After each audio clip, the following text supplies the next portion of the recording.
a ensenyar-vos a entregar una tasca a través d'aules. En primer lloc, obrirem la tasca número 1, que és la tasca que teniu que entregar. I vegeu que tenim una descripció de la tasca i tenim un botó verd que me diu afig la tramesa. Aquesta tramesa té dues opcions, text en línia i tramesa de fitxers. Primer anem a fer la tramesa de fitxers. Podríem arrossegar un fitxer dins d'aquest camp des del nostre ordinador o podem, a través d'aquest botó, navegar i anar a triar el fitxer. Així tinc el fitxer tasca 1, que és el fitxer que vaig a entregar. El seleccione, dono a obrir i vegeu que m'apareix el nom del fitxer al costat de Choose File. Aleshores, penjo el fitxer i ja tinc el fitxer entregat. Guardo els canvis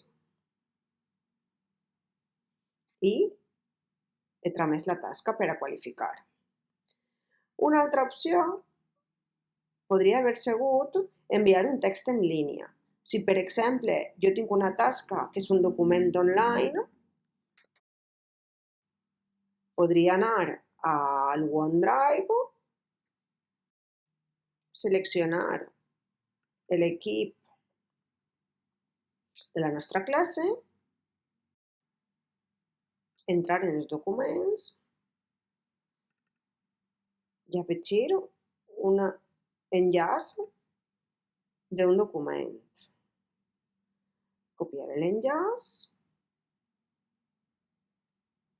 modificar la configuració per a que qualsevol persona de la Conselleria d'Educació pugui veure-la, per a que la professora pugui corregir-la.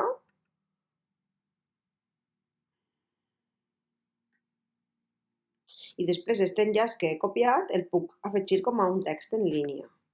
I l'enllaç estarà disponible per a la professora per a poder obrir-lo i corregir-lo.